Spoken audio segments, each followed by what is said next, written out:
বলতেছি, ধামরহাট পর্যটনেতে কোনো বৈষম্য থাকবে না। সবাই বৈষম্যহীন ভাবে আমরা চলাফেরা করব। এখানে কোনো ভেদাভেদ থাকবে না, কে কোন বর্ণের, কে কোন ধর্মের। বিগত 5 তারিখের আগে, 5ই আগস্ট 2024-এর আগে কে কি করেছে, কে কি করেছিল, এটা আমরা মনে রেখি নাই, এটা আমরা ভুলে গিয়েছি। কারণ একটা, আমরা এদেশে ইসলামী সমাজ ব্যবস্থা কায়েম করতে চাই। যুগে যুগে আমাদের যত নবী রাসূল এসেছেন, তা আমরা ইসলামী আন্দোলন প্রতিষ্ঠা করে গিয়ে তারা আমাদেরকে শেখায় দিয়ে গিয়েছেন। আমরা জানি আমাদের বদর যুদ্ধের প্রান্তে খালেদ বিন ওয়ালিদের নেতৃত্বে রাসূল সাল্লাল্লাহু আলাইহি ওয়াসাল্লামের দাঁত ভেঙেছিলেন। আমাদের 70 জন ভাই শাহাদাত বরণ করেছিলেন। আমির হামজা সাহাবার কলজা চিরে, বুক চিরে তাদের কলজা চিবিয়ে খেয়েছিল। সেই খালেদ বিন ওয়ালিদ পরবর্তীতে ইসলাম কবুল করেছিলেন এবং ইসলামী আন্দোলনের উনি একজন সিপাহ সালার ছিলেন। আমরা সেই আদরেই সেই সমাজ ব্যবস্থায় কায়েম করতে চাই। আল্লাহ রাসূল মদিনাতে যে সমাজ ব্যবস্থা কায়েম করে শেখাই দিয়ে গিয়েছেন, আমাদের বৈষম্যহীন একটা সমাজ ব্যবস্থা কিভাবে কায়েম করতে হয় উনি আমাদেরকে যেটা শেখাইছেন, আমরা সেই আদরে সেই সমাজ ব্যবস্থা কায়েম করতে চাই। আমরা ইসলামীর সমাজ ব্যবস্থা কায়েম করবার লক্ষ্যে বিগত 5 তারিখের আগের সকল ইতিহাস আমরা ভুলে গিয়েছি। আমরা সবাই কাঁধে কাঁধ মিলে, হাতে হাত মিলে, বনায়ন মার্চুস হয়ে, বিশেষ করে পত্নীতলা ধামরহাটকে একটা সমাজে একটা আমরা ন্যায় এবং ইনসাফ ভিত্তিক সমাজ প্রতিষ্ঠা করতে চাই। আমরা মুখে বলবো এক কথা, অন্তরে পুষবো এক কথা, বাস্তবে করবো আর একটা। এরকম সমাজ ব্যবস্থা আমরা কায়েম করতে আমাদেরকে আল্লাহ আমাদেরকে শেখায় নাই, আমাদের রাসূল আমাদের সেই তরিকা আমাদের শেখা দেয়নি। আজকে মানুষকে দুনিয়াতে পাঠিয়ে দিয়ে যে গ্রন্থ উনি পাঠিয়েছেন, সেই আল কোরআন আমাদেরকে সে শিক্ষা দেয় না। কোরআন আমাদেরকে নাজিল করেছেন, এটা হলো কোরআন নাজিলের মাস, কোরআন বিজয়ের মাস। এই কোরআন নাজিলের মাসে আমাদেরকে তাকওয়া অর্জন করতে আল্লাহ এবং আল্লাহ রাসূল আমাদেরকে শিক্ষা দিয়েছে। এ ব্যাপারে কোরআন এবং হাদিসের বাস্তবের ব্যাখ্যা আছে।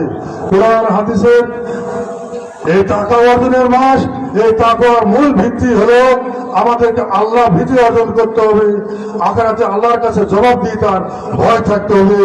কোরআন এই রমজান মাস আমাদেরকে সেই শিক্ষা দেয়। এই একটি মাসে আমরা সকল প্রকার ভেদাভেদ ভুলে গিয়ে আমরা এখানে কোরআনকে নাজিল করব, কোরআনের আইনকে শাসন করবার জন্য অনেকে বিভিন্ন ভাবে আমরা দেখবেন আমাদেরকে অনেকে আরো অন্যান্য ভাইরাও ইফতার মাহফিল করে, ইফতার পার্টি করে, অনেক ভাবে করে। এই রমজানের রসুলা করি, এই রমজানের রসুলা করে এই 1 মাস ধরে আমরা যে প্রশিক্ষণ নিচ্ছি, তারাবির নামাজ পড়তেছি, এশার নামাজ পড়তেছি, আবার তাহাজ্জুদের নামাজ আদায় করি, সেহরি খাই, তারপরে ফজরের নামাজ পড়ি। এই যে আমাদের গোটা জীবন ব্যবস্থাকে একটা চেইন অফ কমান্ড, আমরা দুনিয়াতে মানুষ কিভাবে পরিচালিত হবে যে শিক্ষা আমাদেরকে দিচ্ছেন, এই শিক্ষায় আমরা এই 1 মাস থেকে এই 1 মাস ধরে আমরা যে প্রশিক্ষণ নিচ্ছি, এই প্রশিক্ষণের আদলে বাকি 11টি মাস যেন আমরা চলতে পারি।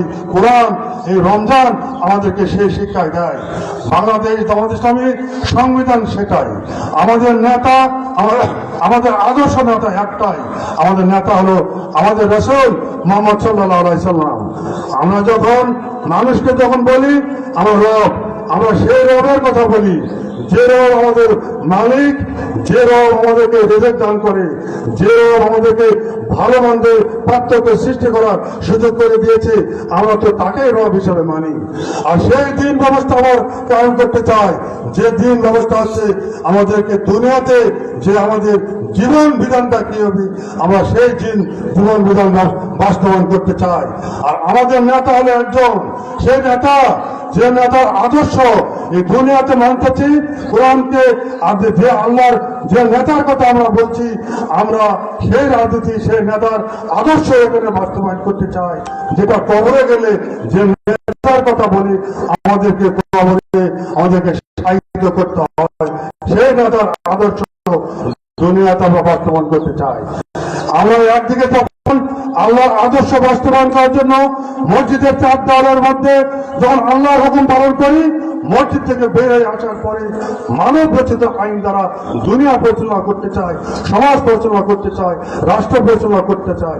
এই সেরেকি ইবাদত দ্বারা কঠিন কালো আল্লাহ আমাদের ইহকালীন শান্তি এবং পরকালীন মুক্তি দিতে পারে না। সেই কারণে বাংলাদেশ জামাত ইসলামী সেটাই চায়। আমরা বাংলাদেশ জামাত ইসলামী আমরা ধর্মীয় রাজনীতি করি, আমাদের সংবিধান কোরআন, আমাদের আদর্শটা আমাদের রসুল, আমরা সেই কোরআন এবং সেই রসুলের তরিকা অনুযায়ী আমরা জীবন পরিচালনা করতে চাই। আমি একটি কথায় বারবার বলতে চাই, সম্মানিত আমি আজকের এই যুবক ভাইদেরকে, বিশেষ করে ধামরাহাটের এই যুবক ভাইদেরকে আমি উদাত্ত আহ্বান জানাচ্ছি। আজকে এই ধামরাহাটের বুকে এইরকম একটি সুন্দর প্রোগ্রাম আপনাদের উপস্থাপন করেছেন। আজকের যারা আয়োজক, যারা অর্থ দিয়েছেন, শ্রম দিয়েছেন, অনেক সতী ভাইরা আমাদেরকে অর্থ দিয়ে এই যুবক ভাইদেরকে সহায়তা করেছেন। সকল ভাইদেরকে, সকল শ্রেণীর ভাইদেরকে আমি উদাত্ত আহ্বান জানাচ্ছি। সময় স্বল্পতার কারণে কথাগুলো গোছায় বলার খুব সমস্যা হচ্ছে। সে কারণে আমি আপনাদেরকে বলতে চাই, অন্তত মূল যে মেসেজ আমরা দিতে চাচ্ছি, আগামী দিনে বাংলাদেশ কোরআনের বাংলাদেশ, আগামী দিনে বাংলাদেশ ইসলামের বাংলাদেশ। সকল প্রকার ভেদাভেদ ভুলে গিয়ে আমরা এদেশে কোরআনের রাজনীতি কায়েম করতে চাই, ইসলামকে বিজয়ী দেওয়ার জন্য আমরা চেষ্টা করতেছি। আপনাদের উদাত্ত আহ্বান জানাচ্ছি। আমাদের ইয়ং যুবক ভাইরা, সতী ভাইরা, সামাজিক ভাইরা, প্রফেশন ভাইরা, আমাদেরকে এই দুনিয়ার জীবনে আমাদেরকে শেষ নয়, পরকালে একটা জীবনের জন্য আমাদেরকে জবাবদিহি করতে হবে। তাই আমি মনে করব আমরা প্রত্যেকে যে যে পেশায় আমরা নিযুক্ত আছি, প্রত্যেকের পেশার থেকে আমরা যেন ন্যায় এবং সঠিক কাজটা করতে পারি।